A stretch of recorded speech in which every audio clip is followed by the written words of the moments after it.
So we're starting with the Comanche. History at the OK Corral. History too real for the Westerns. Don't forget to click like, share, subscribe, ring that notification bell, and leave us a comment if you like this story.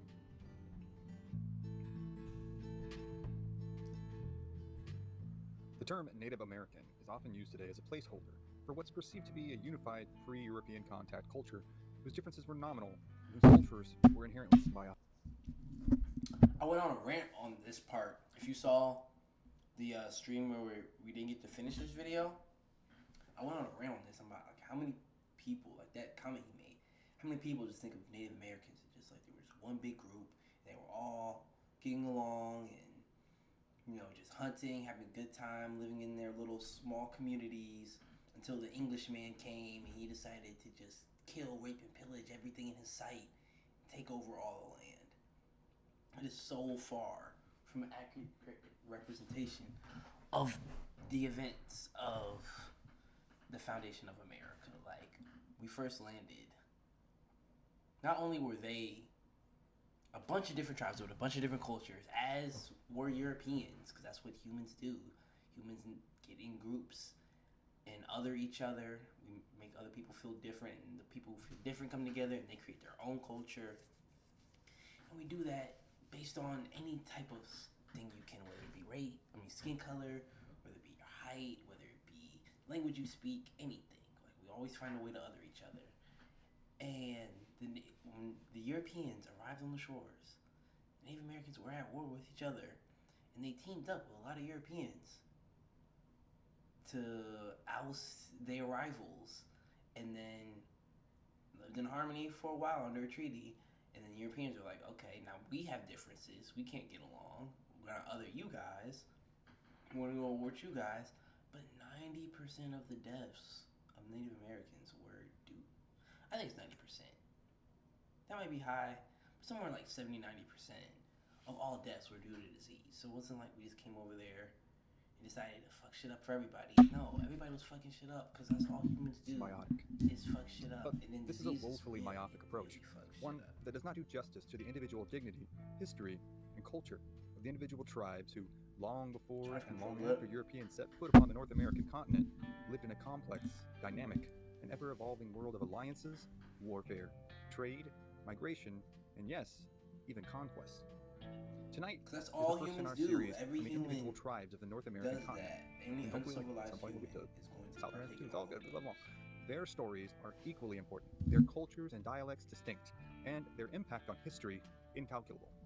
We will attempt to cover as many as humanly possible, from Chumash to Algonquin to Seminole to Arikara. But seeing as how this podcast is based in the Lone Star State, I figured we'd start there, with a tribe who may have shaped not just Texas, but the United States and Mexico more than any other. Their name struck terror across the Texas frontier Heard for about centuries. these people on JRE. And they ran an empire to rival most any conquerors in history. Tonight, we cover the history of the fierce, proud, prolific, and Spartan-esque lords of the Southern Plains, the Comanche. Often and certainly accurately portrayed as a war-driven and minimalistic society, the Comanche are and were far more complex, cunning, and ambitious than they have normally been given credit for in the annals of North American tribal histories. In this episode, we will seek to instill a true sense of the evolution of the tribe, from foraging underdogs in the Teton Mountains to the greatest cavalry force and territorial powerhouse possibly on the entire continent throughout the majority of the 19th century. Their rise was awe-inspiring, their way of life was brutal, and their impact unforgettable. Join us for the Comanche. Texas, 1840. 3 for 3 so far? A party of Texas Rangers and their native 4 scouts, for comprised 4? mostly of Lipan Apache, were following a raiding party of Comanche who had been wreaking havoc on the territory for weeks, torturing and killing settlers, burning homes and crops, killing livestock, and making off with women and children as spoils of war. This party was hoping to find the Comanche, reclaim the captives they had taken, and kill or take prisoner as many of them as they could. As they made their way through the country, quietly trotting through a valley, a sudden, piercing howl cut through the night air. This contingent of experienced trackers and gunfighters suddenly stopped, and their spines stiffened, as the Lipan Apache scouts strained their ears. Then came another howl. Trae Young got 13 points. Lobo, the Lipan said.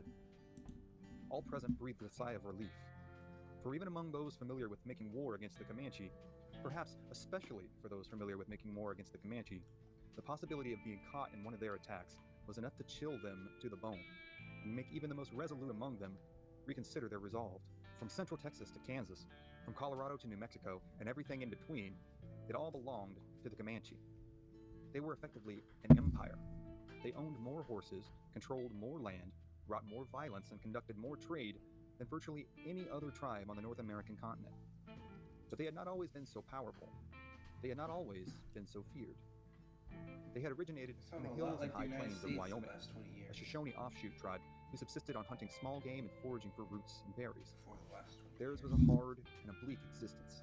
Neighboring tribes constantly ran them out of their territory, driving them further and further south along the Rockies. They regarded the Comanche, with their short, squat bodies and minimalist culture, as inferior beings and complete pushovers. They were not good at agriculture. They were not adept in trade. They did not weave baskets or blankets or construct pottery. They did not have a story of creation, nor did they have anything comparable to their neighbors in the way of spiritual practice or religious ceremony. In the highly stratified and contentious world of tribal hierarchies, theirs was as close to the bottom as one could get. But at some point in the mid-17th century, things would change. They would change drastically. It was during this time that the first horses brought by the Spanish to the vaunted New World began to make their way onto the southern plains. This would prove to be the flashpoint for the Comanches, for it was the Comanche who, for whatever reason, seemed divinely ordained in the ways of the horse. In the span of a few decades, they went from itinerant root gatherers to minimalistic, lightning-fast, and highly mobile war machines. Most on the plains adopted the horse either as a means of transport, an easy source of animal protein, or both. But no other tribe fought like the Comanche. The Comanche fought on horseback, unlike their counterparts to the north and south, who would indeed ride mounts to battle, but seldom fought from their horse. Accounts of travelers and settlers on the southern plains are replete with the writer's astonishment, not only of the ferocity of the Comanche attacks, but the skill and precision with which they were carried out.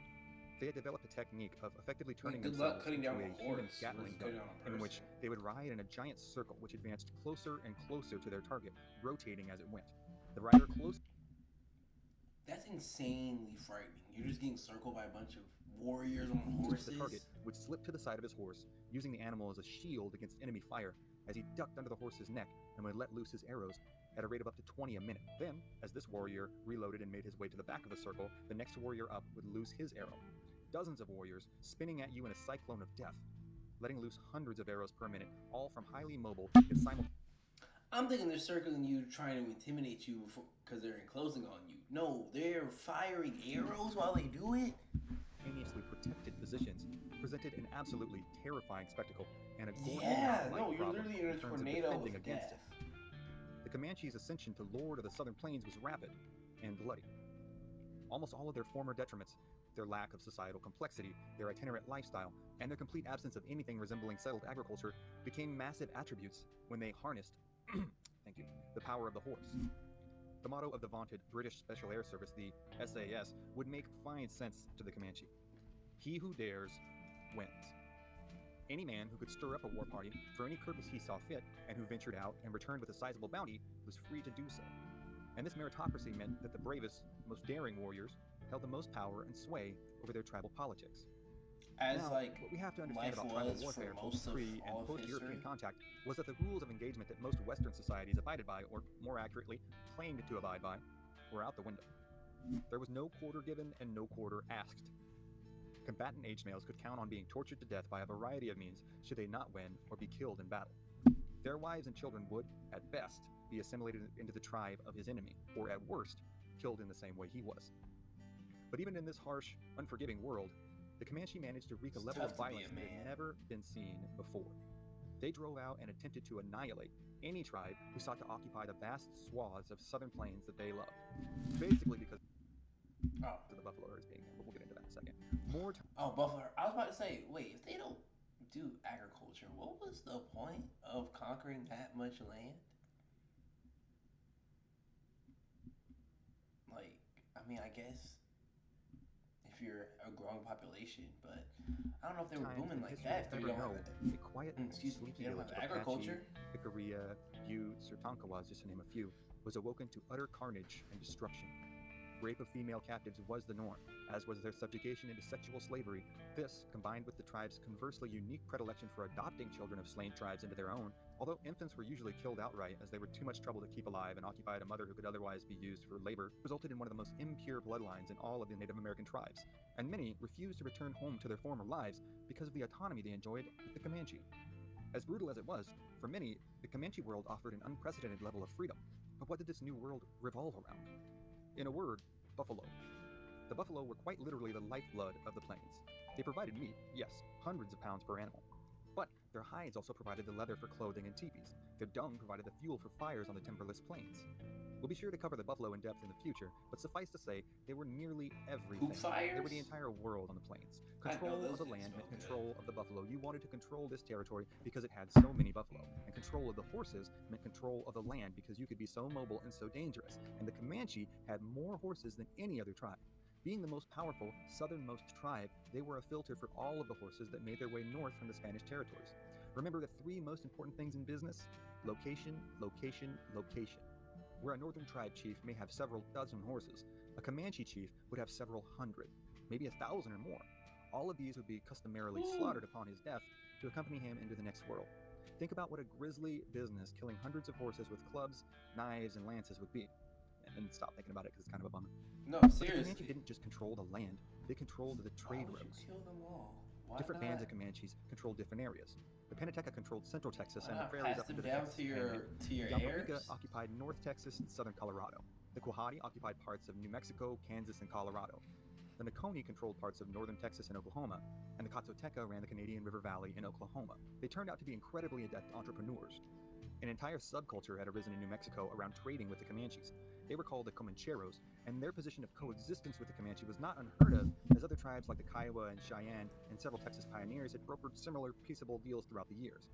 But it was rare, and as the United States, Mexico, and eventually Texas began to expand, outbreaks of violence would become more and more frequent. So frequent and so ferocious, in fact, that the entire reason Texas land was made available to American settlers in the first place was that Mexico intended to install a buffer zone of white Texas settlers on the frontier in order to absorb major Comanche attacks before they got into Mexico, and closer to the capital.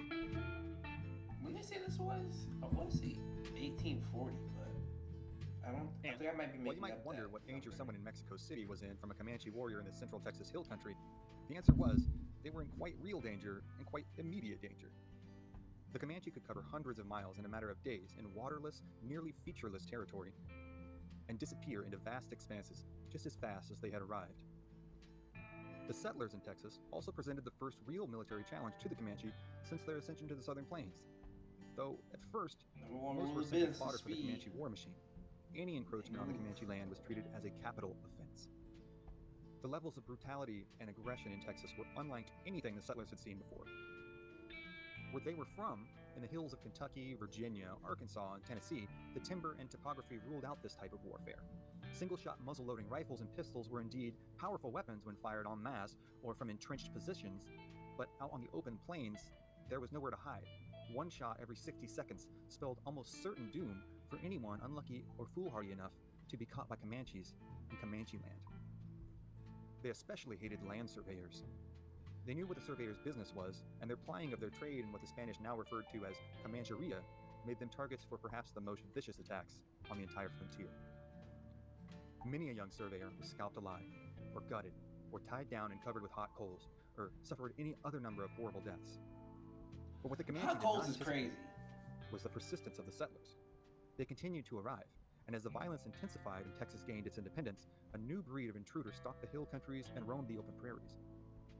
Like the Comanche, they were cultural pragmatists, ardent minimalists, and they loved nothing in life so much as violence.